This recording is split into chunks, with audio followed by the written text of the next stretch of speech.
Saludos, bienvenidos a esta actividad expositiva que tiene como referencia y norte disertar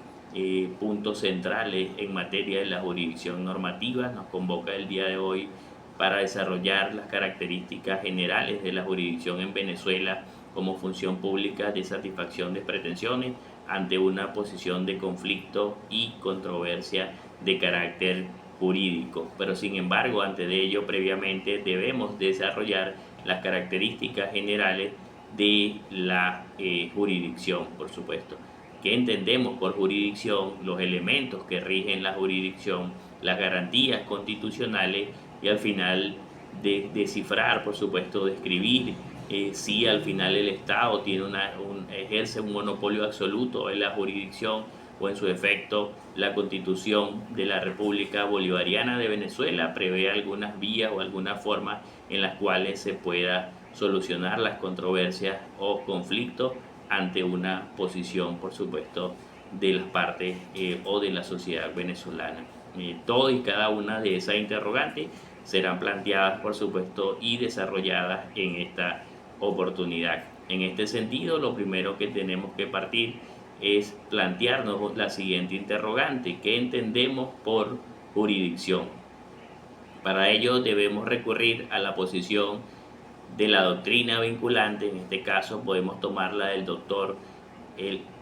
del maestro Eduardo Couture. Fíjense ustedes que Eduardo Couture da una definición bastante extensa, bastante por supuesto completa, y que de ella nosotros hemos extraído 6 elementos fundamentales en los cuales por supuesto vamos a desarrollar. En primera instancia, entender que ante todo la jurisdicción es una función pública, y esa función pública es ejercida a través de unos órganos competentes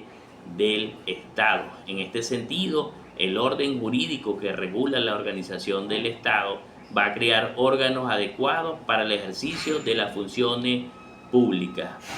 Ahora bien, tomamos la visión, por supuesto, tomamos la visión del doctor Hugo Alsina, que establece por lo menos 3 elementos fundamentales. Uno de ellos, por supuesto, es que es necesario la creación de órganos para la administración de justicia. Sin embargo, hay que definir las facultades de esos órganos y la fijación de reglas específicas para la tramitación de los juicios. En este sentido, la palabra jurisdicción tiene una sección específica en materia de derecho procesal, y no es más por supuesto que la facultad conferida a ciertos órganos de administración de justicia, y que sean esos órganos de administración de justicia quienes conozcan los asuntos litigiosos, y en ejercicio de esa jurisdicción obviamente está atribuido al poder judicial. Entonces vemos y examinamos el primer elemento, y lógicamente que esos órganos de administración de justicia en el ejercicio de la jurisdicción necesariamente deben observar ciertas formalidades y ciertas reglas que en el caso de la jurisdicción es una garantía de funcionamiento del proceso, ¿verdad? Examinamos, lógicamente, tienen conocimiento en el ejercicio de la jurisdicción de controversia ante posiciones de conflictos jurídicos, sí, pero es necesario que observen las formalidades determinadas ciertamente en la ley. Fíjense ustedes que también el maestro Couture nos da un elemento de trascendental importancia,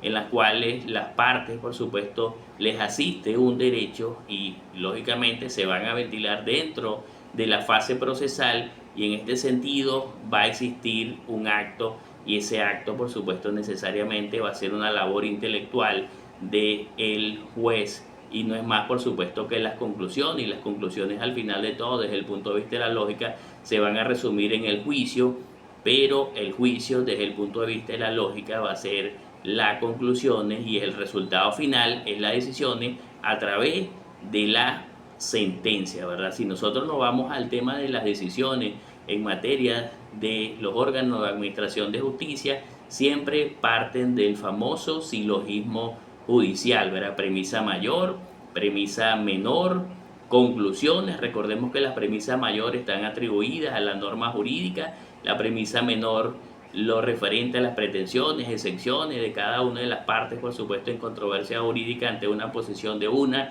la excepción, por supuesto, de otra, y al final viene la labor intelectual del juez, que no es más que las conclusiones, y esas conclusiones, por supuesto, se resumen en la decisión, y con esa decisión, lógicamente, se van a dirimir unas controversias, que es la labor del cuarto elemento que se analiza, que se van a dirimir ante todo ¿qué? Controversias de carácter jurídico, y luego llegamos a la quinta fase, que no es más que la sentencia, la decisión. Entonces, Couture plantea que necesariamente una sentencia que tenga autoridad de cosas juzgadas, y entendemos la autoridad de cosas juzgadas que una vez que existe una sentencia y esa decisión, por supuesto, se han ejercido todos los recursos ordinarios y todos los recursos extraordinarios que contra ella puede ejercerse, ella adquiere un carácter de firmeza, y ese carácter de firmeza se conoce como la autoridad de cosa juzgada. Y al final de todo, la autoridad de cosa juzgada lo que va a pretender es asegurar que el ejercicio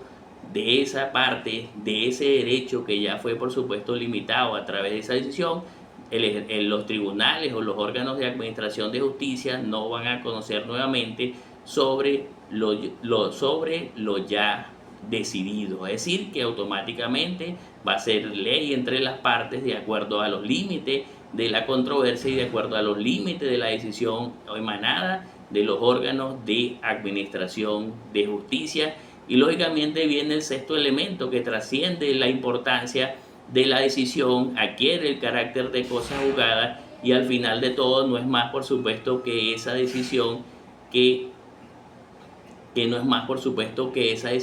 en la cual tendrán que ejecutar la decisión. Es por eso que Couture habla preferiblemente de ejecuciones factibles de ejecución, pero la ejecución de las sentencias no es más que la materialización de lo decidido en el contenido de la misma, y que desde el punto de vista del derecho venezolano va a existir dos momentos en los cuales va a pasar la ejecución de la sentencia, una desde el punto de vista de la advertencia y otro desde el punto de vista de la coacción. Entendemos la advertencia de la ejecución de la sentencia cuando el legislador prevé que necesariamente puede existir un lapso en la cual la parte, por supuesto, puede ejecutar lo decidido, por supuesto, va a ejecutar la sentencia de forma voluntaria. En los casos que no ejecute la sentencia en forma voluntaria, se va a abrir, por supuesto, la oportunidad para el carácter coactivo, que no es más que la ejecución de la sentencia, pero por la vía coactiva, que es el cumplimiento forzoso de la misma. Entonces, vemos el planteamiento a la luz de la jurisdicción planteada por el maestro Couture, planteando como ejercicio de la jurisdicción, ejercicio atribuido a unos órganos de la administración pública, hasta llegar a la materialización de la decisión, hasta la materialización del contenido de la sentencia. Fíjense ustedes que también es importante que desarrollemos sobre los elementos constitutivos de la jurisdicción. ¿Cuáles serán los elementos constitutivos de la jurisdicción? Para ello debemos recurrir a la determinación planteada por el maestro Hugo Alsina, que al final de todo la reduce en 5 elementos. Esos 5 elementos se lo debemos, por supuesto, al maestro Hugo Alsina, iniciando con lo que se conoce con la figura del conocimiento, y cerramos con la figura, por supuesto, de la ejecución. Entonces vemos cómo al final de todo el conocimiento va a estar atribuido a unos órganos especializados. En este caso le corresponde en la actividad procesal directamente cumplida por la labor del juez, de poder conocer esas controversias, esos conflictos. ¿Tiene la facultad? Lógicamente que sí la tiene. Luego de allí nos planteamos el segundo de los elementos, que no es más, por supuesto, que la figura de lo que muchos procesalistas llaman el llamamiento a juicio. Entonces usted revisa la doctrina y puede ver, por supuesto, que este elemento está referido a convocar. es decir, la facultad que tiene el juez de poder convocar a las partes para que comparezcan al juicio, o como lo refiere el maestro Derigo, o como lo refiere, por supuesto, este gran maestro, por supuesto, ligarlas al proceso y que ellas sufran las consecuencias que emite del mismo proceso. Es decir, a quien tiene la facultad de que el juez, lógicamente va a tener la facultad de que la parte, por supuesto, comparezcan las partes, no solo las partes, los testigos, los terceros, los auxiliares de la Administración de Justicia, con el objetivo de garantizar la tutela judicial efectiva y el debido proceso. Entonces vemos cómo tenemos la figura del conocimiento en primera instancia, luego tenemos la figura del llamamiento al juicio y en tercer elemento, por supuesto, es referido a la labor coercible, es decir, la potestad de mandato que ordena, que tienen los órganos de administración de justicia, y ante una posición pueden utilizar la fuerza pública si para ello fuere necesario, por supuesto. Fíjense ustedes que al final de todo el cuarto elemento tiene trascendental importancia porque se traduce en el deber que tiene el juez. En este caso está obligado a decidir, él está obligado a dirimir una controversia sometido a su conocimiento, y esa solución, por supuesto, de esa controversia se va a traducir en una sentencia, y lógicamente la sentencia tiene que materializarse y no es más que a través de la figura del quinto elemento, que es la ejecución de las decisiones. Recordemos que una facultad que tiene necesariamente el juez está obligado a que esas decisiones se cumplan, por supuesto, está obligado de utilizar la fuerza pública si fuera necesario para que ellas se cumplan en la medida en la cual fue decidido esa situación. Entonces vemos cómo al final de todo el maestro Hugo Alsina nos plantea estos elementos y que son de trascendental importancia y de conocimiento para los procesalistas. Una vez que ya hemos entendido la definición y hemos planteado lógicamente cuáles son los elementos, es importante conocer la figura de los principios que rigen la jurisdicción. Fíjense ustedes que en Venezuela ya manejamos nosotros hasta esta etapa que la jurisdicción es tiene una labor de función pública, por supuesto, pero fíjense ustedes que está atribuido al artículo 26 constitucional, donde necesariamente el Estado va a garantizar una justicia, y esa justicia, por supuesto, es una justicia ideal a la visión del constituyente de 1999, es una justicia que al final debe ser gratuita y finaliza con el tema de que debe ser expedita, sin formalismo ni reposiciones inútiles. Es lo que al final de todo aspiró el legislador, y entonces podemos tener visiones de la doctrina. Sí, fíjense ustedes que un trabajo relacionado con la doctora Acuña, integrante en algún momento de la Sala Político-Administrativa del Tribunal Supremo de Justicia, realizó una investigación bastante interesante sobre las notas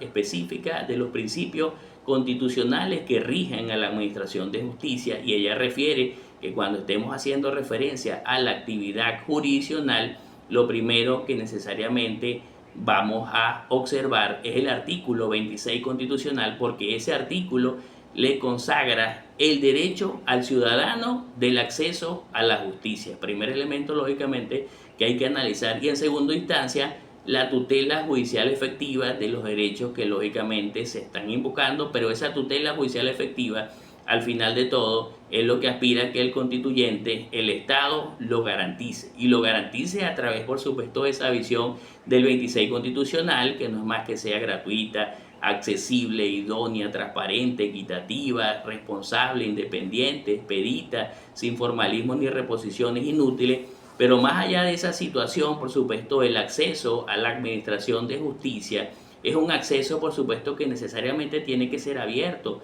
No debe existir ningún obstáculo que impida que el ciudadano, por supuesto, no pueda acudir a los órganos de administración de justicia, y es por eso que al final de todo fue la visión del constituyente. Y fíjense ustedes que la posición de la doctora Acuña en esta oportunidad es que los principios que inspiran a la justicia son esos que al final de todo están previstos en el 26 constitucional. Y tenemos una segunda visión, que es la visión de Martínez, profesor por supuesto de la Universidad Central de Venezuela. También hace un trabajo interesante sobre los principios generales que rigen la jurisdicción.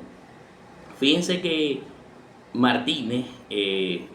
catedrático por supuesto Martínez, refiere que la constitución venezolana, para poder asegurar el Estado de Derecho, por supuesto, garantiza la potestad de los ciudadanos en ese acceso. No existe, no debería existir ninguna limitación en el acceso a la administración de justicia, en lo que aspira la visión de lo que tuvieron los constituyentes, por supuesto, por allá en 1999. Pero más allá de esa situación, por supuesto, es importante que esos principios al final de todo estén dentro de esa función jurisdiccional. Si no existen esos principios, estaríamos por supuesto muy lejos de la visión del constituyente de 1999. Y en cuanto a la gratuidad, la Sala Constitucional en sentencia 2800 del año 2879 del año 2002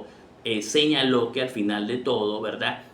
La gratuidad de ese artículo 26 constitucional prevé, por supuesto, dos bienes jurídicos que están relacionados, unas garantías procesales y unas garantías previos al proceso, y que la gratuidad formaba parte de las garantías procesales y que el bien jurídico tutelado no iba a ser más que el poder acceder a los órganos de administración de justicia de esa forma, es decir, sin tasas, contribuciones, y que al final de todo no puede existir ninguna limitante. Es por ello que la posición de la doctora Acuña es que necesariamente el acceso a la administración de justicia o la administración de justicia debe estar abierta a el ciudadano venezolano desde el punto de vista, por supuesto, de esta oportunidad y de este análisis. Fíjense, entonces tenemos la figura de los principios constitucionales, pero ahora bien es necesario también analizar la garantía constitucional. Pero fíjense ustedes que la garantía constitucional, nosotros partimos del mismo 26 constitucional ya analizado, pero es importante que lo concatenemos con el 253 y siguiente, porque el 253 y siguiente refiere que los órganos de administración de justicia, por supuesto, van a dictar sus decisiones en nombre de la República y por autoridad, por supuesto, de la ley. Existe en primera instancia, por supuesto, la labor del ciudadano, la labor, por supuesto, de que lo que quedó consagrado, por supuesto, allí. Pero fíjense ustedes que los órganos de administración de justicia, en el ejercicio de su competencia, están obligados a conocer de todos los asuntos que se sometan a su consideración en el ámbito de su competencia, y están obligados a decidir, y más allá de que están obligados a decidir, están obligados, por supuesto, a ejecutar sus decisiones, que ahí donde se ve traducido y se ve materializado el derecho de la parte que está invocando, el derecho de la parte que se está excepcionando en ese momento determinado. Entonces comprendemos principios y comprendemos garantías constitucionales, lógicamente partiendo de ese famoso Estado de Derecho, visión integral de los constituyentes de 1999. Fíjense ustedes que además de ya nosotros hemos manejado por lo menos todos los puntos generales, todos los puntos específicos, las definiciones. A esta etapa comprendemos qué es jurisdicción, cuáles son los elementos de la jurisdicción, los principios y las garantías constitucionales que rigen, por supuesto, la posición de la jurisdicción. Pero es importante que descifremos las características atendiendo a una posición de controversia. ¿Qué pasa ante esa visión? Entonces, para ello nosotros tomamos la posición de Bello, ¿verdad? Una visión de Bello y de Paulini, que hacen una síntesis crítica a la jurisdicción, y ellos refieren que la jurisdicción como función pública estatal presenta las siguientes características. Analizan en primera instancia la figura de la autonomía. ¿Por qué la autonomía? Porque la ejerce el Estado en forma plena, en forma soberana, de acuerdo al derecho interno venezolano, y es exclusiva y excluyente por cuanto, por supuesto, no se delega a a otra persona, no se delega a otro estado. Es por eso que cuando nosotros revisamos la posición de la doctrina, muchos doctrinarios hacen referencia a que es indelegable, no se puede delegar, por supuesto, la administración de justicia, no se puede delegar en ninguna otra persona, en ningún otro estado, y al final de todo presenta una figura de unidad por cuanto está atribuido directamente a un órgano, a un poder que se encarga de garantizar esa figura, atendiendo por supuesto a qué visión, a la visión del constituyente de 1999. Pero fíjense ustedes que nosotros nos planteamos un interrogante. Ese ejercicio de la jurisdicción, por supuesto, ese monopolio que existe el Estado, ¿será en forma absoluta? La respuesta, por supuesto, nos la da la misma exposición de motivos de la Constitución de la República Bolivariana de Venezuela, donde al final de todo señala que necesariamente, ciertamente, no debe existir un monopolio, por supuesto, por parte del Estado, pero lógicamente que sí, el ejercicio de los derechos, la ejecución de las decisiones, todos y cada una, ahí sí estamos hablando que existe un monopolio absoluto. Sin embargo, el constituyente de 1999 estableció por lo menos lo que la doctrina llama dos vías: una vía de la jurisdicción ordinaria y otra vía de los medios alternativos que prevé la Constitución, y dentro de esos medios alternativos nosotros podemos ubicar la figura del arbitraje, que es un elemento de que se pueden resolver los conflictos y las controversias directamente por esa vía, pero lógicamente que eso va a atender a la voluntad de la situación de las partes en ese momento determinado. Es decir, que si usted en este momento pretende o va a formalizar algún tipo de relación contractual, usted el día de mañana, ante una posición de controversia o de conflicto jurídico, usted puede acudir a la vía ordinaria o perfectamente puede someterlo al tema del arbitraje. Pero para que existe la figura del arbitraje tendrá usted que establecer una cláusula en forma expresa en la cual, por supuesto, se determine que ante una posición de controversia jurídica, las controversias se van a ventilar ahí viene entre juego, por supuesto, quién va a resolver el arbitraje. Recordemos que en Venezuela tenemos centros de arbitraje especializados en las capitales de los estados, tenemos un centro de arbitraje de Caracas, tenemos un centro de arbitraje de Zulia. Entonces usted perfectamente puede establecer en ese momento determinado, en el momento de la firma de la cláusula estableciendo la relación jurídica contractual, que usted se va a someter al arbitraje y no a la jurisdicción ordinaria. Sin embargo, tiene que ser cláusulas al final de todo, que son cláusulas blindadas y que no tengan ninguna cláusula que deje algún tipo de vicio que pudiera confundir que sea la jurisdicción ordinaria. Sin embargo, usted perfectamente puede acudir a los órganos de administración de justicia, pero solo si usted no, al final de todo, no estableció una cláusula arbitral, si nosotros en este momento estamos tomando una visión en materia contractual. En este sentido, entonces, ciudadanos, doctores, personas que nos están viendo en este momento, tenemos dos vías. Una vía es la jurisdicción ordinaria y la otra es la jurisdicción de los medios alternativos. Y al final de todos, los resultados de los centros de arbitraje en posiciones de estadística, el centro de arbitraje de Caracas, por lo menos más del 35% de las situaciones, de los conflictos, se han resolvido ante los medios alternativos. Otros han llegado, por supuesto, directamente en los laudos, posiciones, por supuesto, de los tribunales, que vemos, por supuesto, sentencias, decisiones, y que al final de todo, cada una de ellas tiene una posición, por supuesto, bastante y que lógicamente tiene que ser objeto de análisis. En este sentido también se habla mucho de la característica de la independencia. Fíjense ustedes que la doctora Acuña refiere de forma, por supuesto, precisa que necesariamente debe existir una absoluta independencia de los órganos que ejercen la administración de justicia en relación a las partes, en relación, por supuesto, a los otros órganos que forman parte de la estructura, por supuesto, del Estado, porque esa independencia es garantía de imparcialidad. Y si al final de todo nosotros estamos en una posición, por supuesto, que pudiera influir algún tipo de persona, pudiera influir algún tipo de órgano sobre una presión sobre los órganos de administración de justicia, estaríamos lejos de la función jurisdiccional en este sentido. Entonces, vemos las posiciones, por supuesto, vemos las posiciones, por supuesto, del Estado.